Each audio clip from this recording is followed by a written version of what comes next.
Hi, my name is Dwight Gillespie. Welcome to the Change Your Life podcast. If you've been here before, thank you for returning. If not, you can see our old podcasts. You can also subscribe to the channel, hit the like button, and I thank you for your patronage. My name is Dwight Gillespie, as I said, and this is my book. It's called Price Tags, out April 28th. And Price Tags is a story of my life, pretty much, and what it's like to overcome the odds, whether it be addiction, the loss of my children, parental suicide. It's all in there, folks. It's a great romp. Anyway, I'd like to say it's a good book, and I think you get a lot out of it. The Change Your Life podcast it's just that. It's about changing your life. I got into this very late in life. I do believe in change, both mind, body, and spirit, and that's pretty much what I talk about here on my podcast. Is making those changes. This isn't about get rich quick schemes or any of that stuff. I'm not going to teach you how to sell real estate real low, no money down or anything like that. This really is just about living a better life and enjoying the life that you live. So if you're living this mediocre life and that you're not happy with and you really want to change it, I think you can learn things here that are going to teach you to just do just that. And I really believe that at this point in my life, I'm 59 years old now, that at this point in my life, I truly am living my best life ever. And it's not about waiting for it either. And I don't want to give you that impression that you can't do this. You can do this at any age. It's just about enjoying the life you live more. And today's topic that we're going to talk about is not living your life by default, which is what I did for many years. And this is the way it worked for me, right? When I say, well, how do you live your life by default? I think the difference between people who live like middle class and down kind of lives and people who live wealthier existence and up, for the most part, I've noticed that my wealthier friends, they planned their lives out. Their parents helped them plan their lives out. My parents did not. They were not very helpful in that way at all. That's not the kind of way that I grew up. I didn't grow up in that household that was conducive to, good child rearing and all that good stuff. But these people have plans for their life. They say, I'm going to be an engineer. I'm going to be an architect. I'm going to be this. I'm going to be that. And they work toward those ends. When I say living my life by default, I got through high school and I had no idea how to navigate life after that. And I didn't really have many role models to show me. Like, it was like, well, you're going to get a job and you're going to pay your bills. Like that's it. Like, there wasn't anything more to life than that. I got a good union job. I was a telephone installation and repair technician in Brooklyn for nearly 25 years. And it was a good job. It was a good union job, but I hated it. I went because it paid the bills. And I lucked into it. I was damn glad to have it, let me tell you. But it wasn't something where I woke up in the morning and, wow, gee, I get to go do phones today. I hated it, man.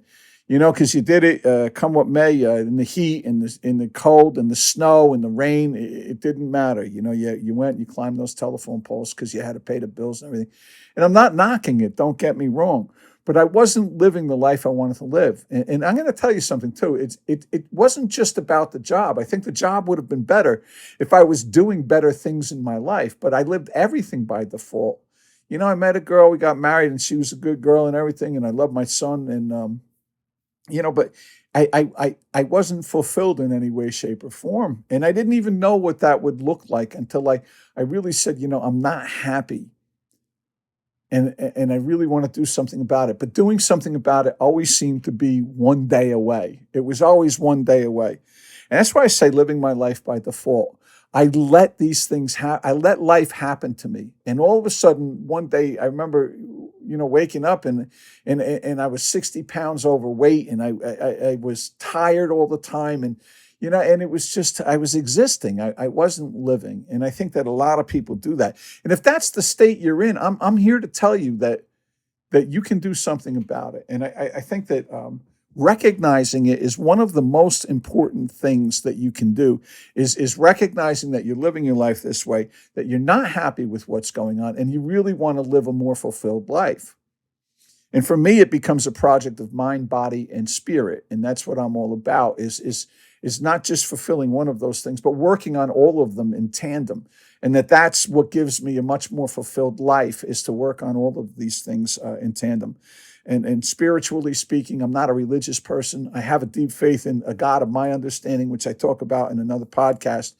Um, but I do like to be thankful for where I am in the things that I'm able to do. Because I tell you, there's always something. And again, gratitude is another thing that I like to talk about. But if you wake up in the morning, right, and you have a roof over your head, and you have clothes on your back, and you have food in your stomach, right there, you're better off than like over a billion people in the world who go to bed with want of those things every night. So to be grateful, and you have to say thank you to something, right? But anyway, again, I talk about that in a different podcast. When I say living my life by default, that's exactly what I mean. And taking accountability for where I am, and knowing that it's my decisions that put me here, right? I'm here because I've made some really poor life decisions, or I didn't make any decisions at all. And that's the default part of all this, right? I didn't make decisions. I needed a job, so I got the want ads, and I looked for a job, and at the time the company was called NYNEX. It was New England Exchange, and that was back in the 90s. And they were looking for somebody to answer the phones, and so I got that job, and that I got my foot in the door, and then today that company's called Verizon. Through a few incarnations, they became Verizon. But it was all by default. I became a technician by default because I was tired of answering the phone, so I wanted to get out. So I applied for a different job within the company, and I got this. But it was all just to get out of doing something rather than to do something that I really liked or look forward to. And so, I had to understand as well that when everything is a day away, the funny thing about tomorrow is it never gets here. It will never arrive. It's always a day away. Well, when are you going to update your resume? Tomorrow. When are you going to do it? Tomorrow. Tomorrow. And there's a funny thing that I'd like to remind people all the time, and I mention it in almost every podcast because I think it's that important, is that time doesn't give a shit, right? Time doesn't care. And I got some news for you. People don't care either. Like the people who love you care, maybe, right? Other people will see you as a statistic. When you have that massive coronary at 56 years old after living an unfulfilled life, you're going to say it's a shame. He was a decent person. She was a decent person, whatever. And they're going to move on with their lives. Life goes on for everyone. And how you live it is really up to you. And time is going to keep marching right on. It doesn't care about what obstacles you have in your life. Time doesn't care about what you intend on doing with it tomorrow. Time is right here in this moment. And that's what we live for, right? If you can stay in this moment and make this moment count for whatever it is that you're looking to do in the future, you're going to be better off. Right? And here's another key about not living your life by default.